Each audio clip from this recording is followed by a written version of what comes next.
आम घरों की है जहां खाने वाले तो कई, लेकिन कमाने वाला एक मर्द ही होता है। बावजूद इसके उससे उम्मीदें कम नहीं होती। देखिए जी, सामने वाले वर्मा जी कैसी अच्छी तरह से सफाई करते हैं छुट्टी वाले दिन अपने घर की, और एक आप हैं। अरे यार, उनके पास कार है, ऑफिस पास में है और हफ्ते में 2 दिन की छुट्टी होती है, तो फर्क तो पड़ता है ना। मेरी तो शादी ही गलत हो गई। अरे कोई मस्त लड़का मिलता, कमाता भी, घुमाता भी, घर के कामों में भी मदद करता, लेकिन नहीं जी, हमारे वाले को तो कमाने से फुर्सत ही नहीं, और कमाई भी ऐसी कि कोई जरूरत पूरी ही नहीं हो रही है। सुनील बेचारा शीना को देखकर सोचता है कि शीना सही कह रही है। देखने में सुंदर है, घर का सारा काम कर लेती है, उसे तो कोई भी अच्छा लड़का मिल सकता था। क्या सोच रहे हैं? भागने का इरादा तो नहीं है?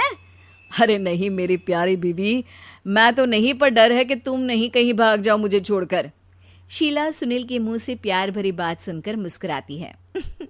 आप भी ना। सुनील एक दिन ऑफिस से घर आता है कि तभी शीना कहती है, सुनिए जी, वो मेरी सहेली आई थी, सारा दिन वो लोग यहीं थे, अब जा रही थी तो मैंने कहा नहीं नहीं, मेरे पति छोड़ आएंगे ना तुम्हें, तो रोक लिया मैंने। सुनील थोड़ी देर कुछ सोचता है, फिर कहता है, ठीक है, मैं कपड़े चेंज करके आता हूँ। अरे तेरे पति को तो लग रहा है कि अच्छा नहीं लगा। अरे नहीं नहीं, ऐसी कोई बात नहीं है, रुको मैं अभी उन्हें घर के कपड़े देकर आती हूँ। शीना अंदर जाती है जहां सुनील पलंग पर लेटा होता है। अरे क्या मजाक है, वो कह रही है कि आपने मुंह बना लिया। सही तो कह रही है, सुबह से अब ऑफिस से लौटा हूँ, एक कप चाय का तो पूछा नहीं, 20 किलोमीटर जाओ और आओ, और फिर कल उसी टाइम पर ऑफिस। अरे यार, मुझे गाड़ी चलानी आती ना तो बोलती भी नहीं आपको, और कौन सा रिक्शा खींच कर जाना है आपको। सुनील अब क्या बोलता। रात देर से आता है और सो जाता है।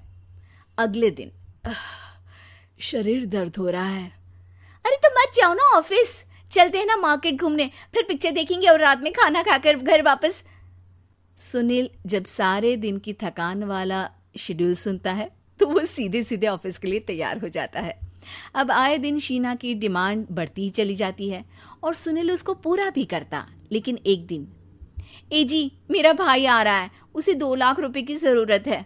हाँ तो मैं क्या करूं शीना, मेरे पास इतने रुपए नहीं है। हाँ हाँ पता है नहीं है, लेकिन किसी से लेकर तो दे सकते हो ना। अरे मैं किससे मांगू, मेरे तो जानने में भी कोई नहीं है जिसके पास इतनी बड़ी रकम हो। तभी वहां शीना का भाई शीनू आ जाता है। जीजा जी कैसे हैं आप? अब मैं ठीक हूँ शीनू, अचानक इतनी बड़ी रकम की जरूरत कैसे पड़ गई? अरे जीजा जी, वो बिजनेस शुरू किया ना, तो उसके लिए पैसे की जरूरत है। काफी हो चुका है, थोड़ा पैसा बचता है तो मैंने सोचा आपसे ले लूं। अब देखो, मेरे ऑफिस में कुछ लोग हैं जिनकी सेविंग अच्छी है, मैं उन लोगों से बात करके देखता हूँ। सुनील ऑफिस से किसी से पैसे लेकर शीना को दे देता है। शीना वो पैसा भाई को दे देती है 2 महीने बाद। अरे यार शीना, वो ऑफिस वाला आदमी अपने पैसे मांग रहा है, कैसे दूं? अपने भाई से बोलो ना पैसे दे दे। अरे हाँ हाँ दे देगा, कहाँ भागा जा रहा है, आप उनको बोल दो कि दे देंगे। थोड़े दिन बाद, शीना, वो आदमी मुझसे आज भी पैसे मांग रहा था यार, मैं तंग आ गया हूँ। ऑफिस जाते ही सामने उसका चेहरा दिखता है, क्या बोलूं, बार बार पैसे मांगता है। अच्छा मैं शीनू को फ़ोन लगाती हूँ, बात करके देखती हूँ। शीना भाई को फ़ोन करती है लेकिन वो फ़ोन उठाता ही नहीं। लगता है भाई कहीं ऐसी जगह है जहाँ नेटवर्क की समस्या होगी। सुनील अगले दिन दोपहर को ही घर आ जाता है। उसका चेहरा उतरा और परेशान सा होता है। वो रोने लगता है। अरे क्या हुआ जी? आप इतना परेशान क्यों हैं? सब ठीक तो है ना? अरे नहीं शीना, कुछ ठीक नहीं है, मैं ठीक नहीं हूँ। तुम्हारे भाई के लिए मैंने जो पैसे लिए थे, उस आदमी ने आज भरे ऑफिस में सबके सामने मेरी बेइज्जती कर दी। सबके सामने आज मैं कर्जदार बनकर खड़ा था। मैंने हर वो प्रयास किया घर चलाने के लिए जो मैं कर सकता था, लेकिन अब नहीं होगा। वो फिर रोने लगता है। अरे आप तो औरतों की तरह रो रहे हैं, मर्द हैं आप। क्यों, आदमी के सीने में दिल नहीं होता, या फिर वो इंसान नहीं मशीन होता है? अरे मैं थक चुका हूँ शीना, तुम समझती क्यों नहीं? मैं भी शारीरिक और मानसिक रूप से थकता हूँ, मैं भी आराम करना चाहता हूँ, सुकून चाहता हूँ। मैं अब कुछ नहीं कर सकता। कुछ नहीं। वो बैठ जाता है। शीना पति को हैरान परेशान देखकर चुप हो जाती है।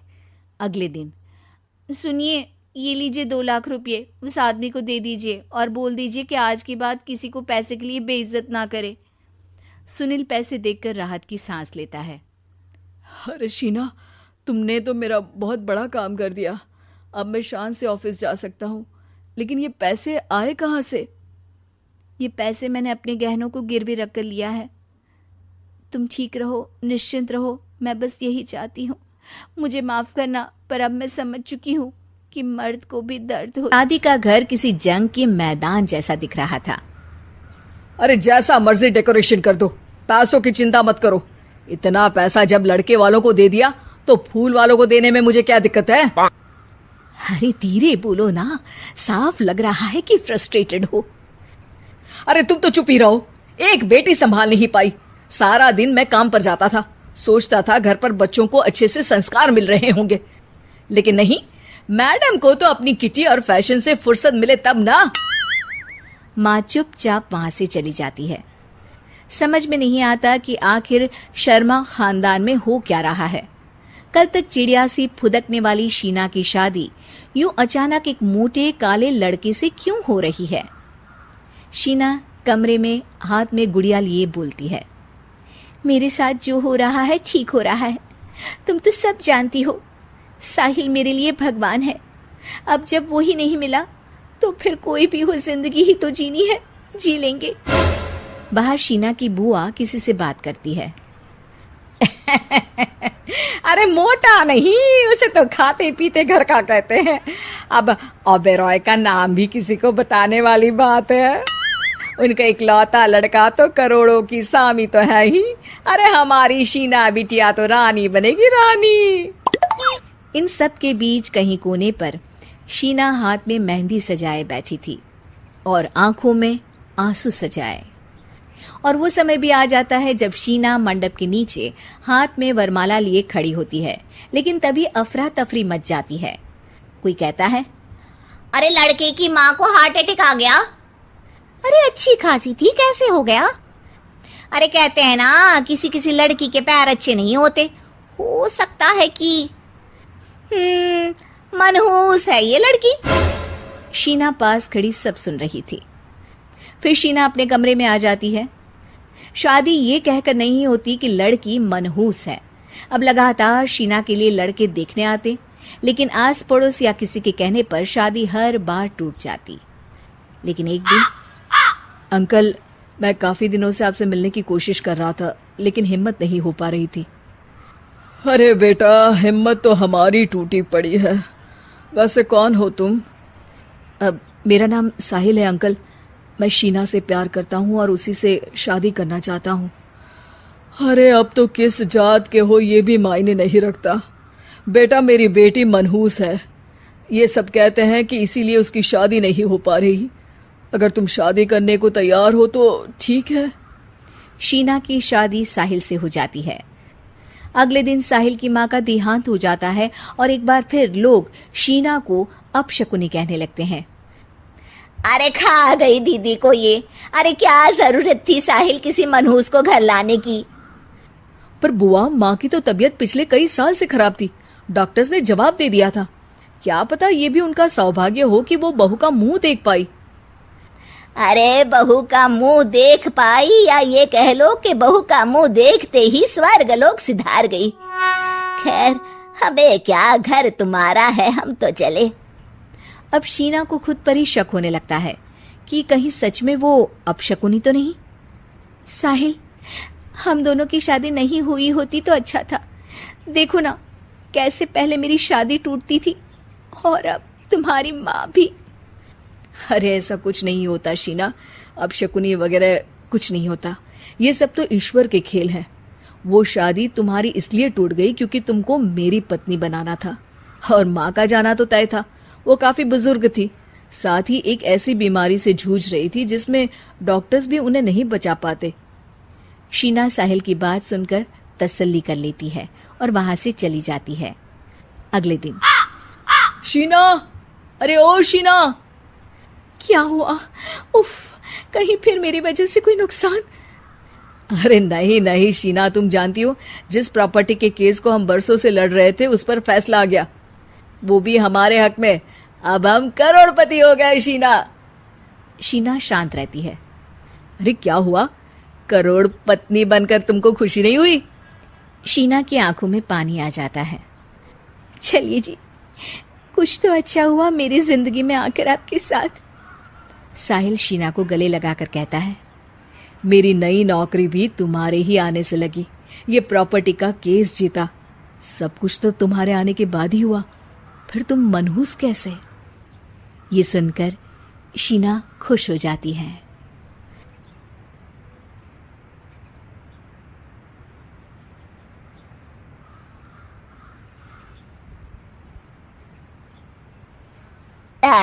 कमरे की सफाई करनी है। ये कहकर सास वहां से चली जाती है। ये सासू माँ भी ना एक के बाद एक काम देती ही जाती है, जैसे कि मैं कोई बोतल से निकली हुई जिन हूं।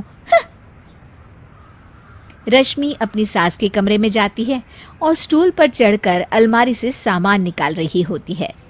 अरे बहू, संभाल कर, मेरा सामान तोड़ मत दियो। वाह, इन्हें अपनी बहू की कोई चिंता नहीं है, सामान की पड़ी है कि वो ना टूट जाए। अब तो इनका सामान तोड़ना ही पड़ेगा। रश्मि सामान हाथ में पकड़ लेती है और नाटक करने लगती है। सास ये देखकर घबरा जाती है। अरे बहू, मेरा सामान बचाकर कहीं गिर न जाए। हाँ हाँ मम्मी जी, नहीं गिराऊंगी आपका सामान। रश्मि का सच में बैलेंस बिगड़ जाता है। अरे मेरा तो सच में बैलेंस बिगड़ रहा है। रश्मि स्टूल से नीचे गिर जाती है और उसका सर बेड से लग जाता है। रश्मि के सर में दर्द हो रहा होता है।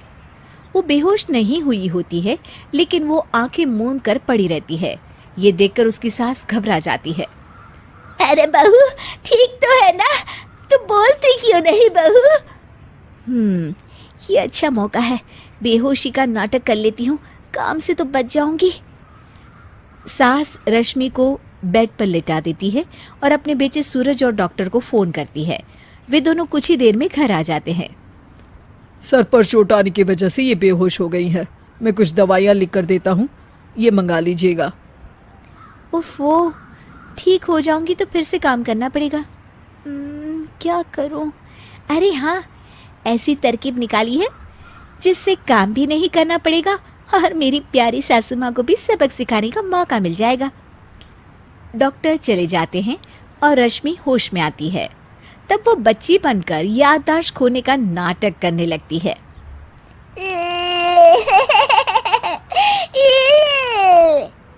अरे बेटा, ये बच्चे के रोने की आवाज कहाँ से आ रही है?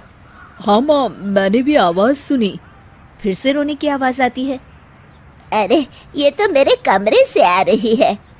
वो दोनों कमरे में आते हैं तो रश्मि रो रही होती है और बच्चों की तरह हरकतें कर रही होती है। दोनों उसे देखकर हैरान रह जाते हैं। मेरे मम्मी जी पापा कहाँ है? मुझे आइसक्रीम खानी है। अरे सूरज, ये तो बच्चों की तरह बर्ताव कर रही है। हाँ माँ, लगता है चोट लगने से इसके दिमाग पर असर हुआ है। आप लोग कौन है? मुझे मम्मी के पास जाना है। अंकल अंकल, मुझे मम्मी के पास जाना है। अंकल? अरे रश्मि, मैं तुम्हारा पति हूँ, क्या तुम्हें याद नहीं है? पति क्या होता है अंकल? और ये बूढ़ी आंटी कौन है? बूढ़ी आंटी? बूढ़ी किसको बोला? बूढ़ी को बूढ़ी नहीं बोलूंगी तो क्या बोलूंगी? तुझे तो अभी बताती हूँ मैं। बूढ़ी आंटी, गंदी बूढ़ी आंटी, गंदी बूढ़ी आंटी। मैं कल ही डॉक्टर के पास लेकर जाता हूँ रश्मि को। अगले दिन सुबह रश्मि की सास सारा काम खुद करती है और ये देखकर रश्मि को बड़ा मजा आ रहा होता है। अरे वाह, इस नाटक में तो बड़ा ही मजा आ रहा है। चलो थोड़ी और सेवा करवाते हैं सासू माँ से। आंटी, मुझे ना भूख लगी है। अरे इतनी देर से मेरा सर खा रही है, तेरी भूख नहीं मिटी। अब क्या खाना है तुझे? मुझे चॉकलेट शेक पीना है। अरे मुझे नहीं आता चॉकलेट वाकलेट शेक बनाना। मुझे चॉकलेट शेक चाहिए, मुझे चॉकलेट शेक चाहिए। अच्छा अच्छा, मेरी माँ चुप हो जा, लाती हूँ बनाकर चॉकलेट शेक। रश्मि अपनी सास से खूब काम करा रही होती है और अपने नाटक का जमकर फायदा उठा रही होती है। रश्मि पूरे घर को बार बार गंदा कर देती है और उसकी सास बार बार सफाई कर रही होती है। ए बहू, तुझे समझ में नहीं आ रहा? कितनी बार कहा है कि एक जगह बैठ, अभी एक थप्पड़ लगाऊंगी तुझे। रश्मि रोना शुरू कर देती है।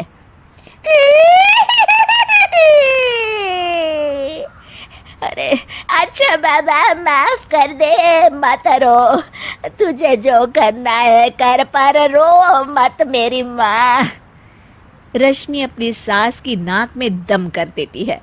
कुछ देर बाद सूरज फिर से डॉक्टर को लेकर आते हैं और डॉक्टर पूरी तरह रश्मि की जांच करता है। मुझे लगता है कि इनको हॉस्पिटल में ले जाकर स्कैन करना होगा, तभी कुछ पता चल पाएगा। बाप रे, मर गई। ये तो हॉस्पिटल ले जाने की बात करने लगे हैं। नहीं नहीं, मुझे हॉस्पिटल नहीं जाना। नहीं नहीं, मुझे हॉस्पिटल नहीं जाना डॉक्टर अंकल, गंदे अंकल, मुझे नहीं जाना। डॉक्टर तभी एक इंजेक्शन निकालते हैं और रश्मि को लगाने जा रहे होते हैं। नहीं नहीं, मुझे इंजेक्शन मत लगाइए डॉक्टर, मुझे इंजेक्शन से बहुत डर लगता है। मैं तो नाटक कर रही थी, मैं बिल्कुल ठीक हूँ। डॉक्टर और रश्मि की सास और पति एकदम दंग रह जाते हैं और रश्मि के इस नाटक का हो जाता है दी एंड।